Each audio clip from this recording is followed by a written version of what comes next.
Israel defence force की तरफ से एक वीडियो जारी किया गया है जिसमें उसके दर्जनों टैंक और बख्तरबंद गाड़ियां आदि जो हैं वो गाजा सीमा के भीतर नजर आ रही हैं। ये जो फ्रेम है उसी वीडियो से लिया गया एक फ्रेम है और वीडियो देखकर साफ तौर पे लग रहा है कि इजराइल जो है वो अपने ग्राउंड ऑपरेशन को आगे बढ़ाने जा रहा है और उस दिशा में वो आगे बढ़ रहा है। शनिवार को ही गाजा पर एक बड़ा जमीनी हमला उसने बोला है। हालांकि अभी तक फुल फ्लेज्ड ग्राउंड ऑपरेशन का औपचारिक ऐलान नहीं किया गया इजराइल की तरफ से, लेकिन इजराइल की सेना गाजा में घुसकर कई ऑपरेशन को अंजाम दे रही है। पहले इसे रेड कहा गया और यह कहा गया कि हमास के आतंकवादियों को मारने के साथ साथ जो बंधक हमास ने बना रखे हैं 220 के आसपास अभी भी बंधक जो हैं वो हमास के पास हैं, उनका पता लगाने के लिए भी इस तरह के रेड्स जो हैं वो डाले जा रहे हैं। फिर पिछले हफ्ते देखने में आया कि 2 जो बुलडोजर हैं और गाजा और एक टैंक गाजा की सीमा में गए, तब हमास ने दावा किया कि जमीनी हमले की इजराइल की इस कोशिश को नाकाम कर दिया गया और इजराइल के जो सैनिक हैं अपना बुलडोजर और टैंक छोड़कर भागने को मजबूर हुए। हालांकि तब इजराइल की तरफ से यह कहा गया कि जब एक हमला हुआ उनकी पोस्ट की तरफ एंटी टैंक मिसाइल से, उसकी एवज में ये जवाबी कार्रवाई जो है वो की गई। हालांकि जो ये आरोप प्रत्यारोप का सिलसिला तो चल ही रहा है, लेकिन खैर 2 दिन पहले भी इजराइल के टैंक और पैदल सेना ने गाजा के अंदर जाकर ऑपरेशन किया और उसके बाद वो फिर लौट आए और इस बात का औपचारिक ऐलान भी किया गया। लेकिन इस बार जो है इजराइल डिफेंस फोर्स का कहना है कि उसने अपने सैन्य ऑपरेशन का विस्तार किया है। इसके मतलब का इसका मतलब क्या है, इसका पूरा खुलासा तो उन्होंने नहीं किया है, लेकिन मौजूदा समय में इजराइल की जो सैन्य रणनीति है उसके 3 पहलू नजर आ रहे हैं। एक एक करके हम समझने की कोशिश करेंगे कि आखिरकार किस तरीके से जो इजराइल है वो गाजा में आगे बढ़ना चाह रहा है। पहला तो यह है कि हवाई हमले के जरिए हमास के ठिकानों को निशाना बनाना उसका मकसद है, जिससे कि उसके जवाबी हमले की क्षमता जो है, हमास के जवाबी हमले की क्षमता जो है वो अधिक से अधिक खत्म हो जाए। और कल रात जो है हमले में इजराइल ने हमास के हवाई विंग के प्रमुख असेम अबू रकावा को मार गिराने का दावा किया और यह भी कहा कि अबू रकावा जो है वो हमास का जो ड्रोन, पैराग्लाइडर, यूएवी जो ऑपरेशन है ये सब देखता था और 7 अक्टूबर के आतंकवादी हमले में जो पैराग्लाइडर का इस्तेमाल किया गया या फिर जो ड्रोन से आईडीएफ के पोस्ट पर हमले किए गए उसका मास्टरमाइंड भी रकावा ही था, ये इजराइल की तरफ से कहा गया है। तो इस तरीके से इजराइल जो है हमास के बड़े ओहदेदारों को खत्म करने की लक्ष्य की ओर बढ़ रहा है, ताकि एक बार जो ऊपर का जो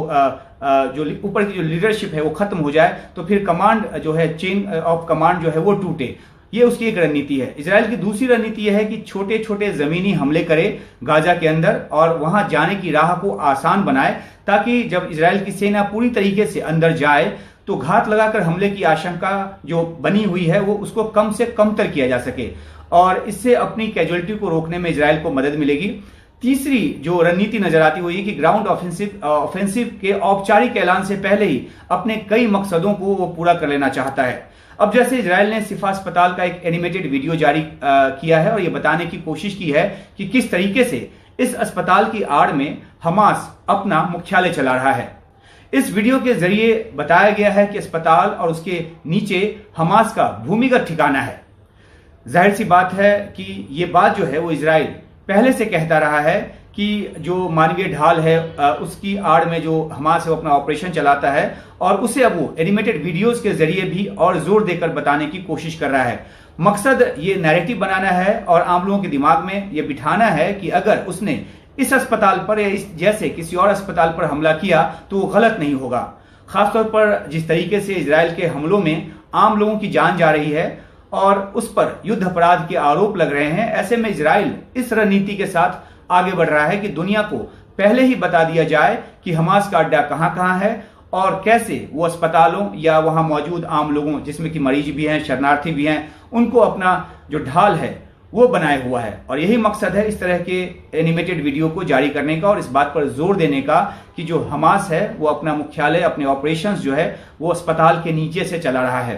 पिछली बार जब अल अहली अस्पताल पर हमला हुआ था तो इजराइल की जमकर आलोचना हुई थी। हालांकि इजराइल ने इस हमले में अपना हाथ होने से इनकार किया था और इसे फिलिस्तीनी इस्लामिक जिहाद गुट के रॉकेट के मिसफायर होने की वजह से हुई तबाही बताया था और इसके लिए कुछ सबूत भी जो है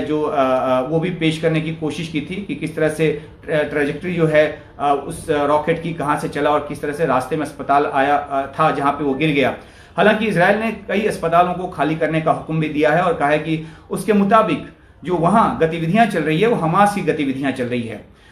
एक बात यह भी है कि जब 7 अक्टूबर को हमास का हमला हुआ उसके बाद से ही गाजा पर इजरायल ने हवाई हमले शुरू कर दिए थे, लेकिन ये हर दिन के हिसाब से अधिक मारक होता जा रहा है और कई बार इजरायली ऐलान भी कर चुका है कि वो जो है और अधिक से अधिक हमले करेगा, हमले तेज करेगा। रविवार को हमने देखा था, पिछले रविवार को किस तरह से हमले तेज किए गए थे और लगातार सिलसिला बढ़ रहा है। और इजरायल की तरफ से दी गई जानकारी के मुताबिक बीती रात इजरायली वायुसेना के लड़ाकू विमानों ने उत्तरी गाजा में करीब 150 भूमिगत ठिकानों को निशाना बनाया। ये हमास के ठिकाने थे, ऐसा इजरायल का कहना है। उसका यह भी कहना है कि इन हमलों में हमास के कई आतंकवादी जो हैं वो मारे गए हैं। ये सब दावे जो हम बता रहे हैं वो इजरायल की तरफ से किए गए दावे हैं और वो उसने ये भी कहा है कि हमास के कई सुरंगों और दूसरे भूमिगत ठिकानों को तबाह किया गया है इन हमलों में, ताकि वो प्रतिघात वहां से न कर सकें। इजरायल की तरफ से यह भी जानकारी दी गई है कि 27 अक्टूबर की रात यमन के हूती गुट की तरफ से एक क्रूज मिसाइल दागा गया। निशाना इजरायल की तरफ था, लेकिन यह मिसाइल मिस्र इजरायल सीमा के पास गिरा और इसमें मिस्र के 6 सुरक्षा कर्मी जो हैं वो घायल हो गए हैं और इस बात की मजम्मत भी की है और मिस्र के साथ अपनी हमदर्दी भी इजरायल ने दिखाया है इसी बयान में। और ये दूसरी बार है कि हूती गुट ने इजरायल की तरफ मिसाइल मारा है। इससे पहले दागे गए मिसाइल को भूमध्य सागर में मौजूद अमेरिकी जंगी जहाज ने इंटरसेप्ट कर लिया था और ये बात की जानकारी जो है वो इजरायल की तरफ से दी गई है। इजरायल का यह भी कहना है कि हूती जो है वो तेहरान के इशारे पर काम करता है। ईरान जो है हूती और इजरायल के बीच जो युद्ध है वो भड़काना चाहता है और इजरायल ने ईरान को आगाह किया है कि अगर यमन के हूती गुट की तरफ से हमले वो करवाना जारी रखता है तो नतीजे जो हैं खराब होंगे। तो अपनी तरफ से लगातार चेतावनी देता रहा है इजरायल, लेकिन ईरान भी जो है वो रुकने वाला नहीं है। ईरान तो पहले ही साफ कर चुका है अपना रुख और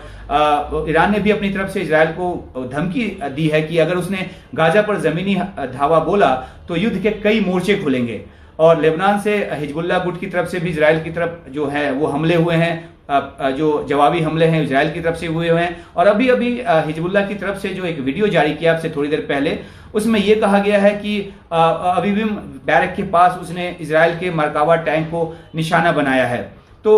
जो काउंटर ऑफेंसिव जो एक तरह से चलाने की कोशिश इजरायल कर रहा है उसको भी जवाबी हमले वहां से झेलने पड़ रहे हैं और जो हमले आ रहे हैं उसके एवज में वो जो और ज्यादा हमले कर रहा है। ईरान ने अपनी सैन्य अभ्यास का जो वीडियो है वो भी जारी किया है और साफ तौर पे संकेत दिया है कि वो पूरी तरह से हमास और फिलिस्तीन के साथ है और मौका पड़ने पर वो भी युद्ध में कूदेगा। इस तरह का संकेत उसकी तरफ से दिया जा रहा है। दूसरी तरफ जॉर्डन ने भी कहा है कि गाजा में इजरायल के जमीनी हमले से और बड़ी मानवीय त्रासदी की स्थिति पैदा होगी।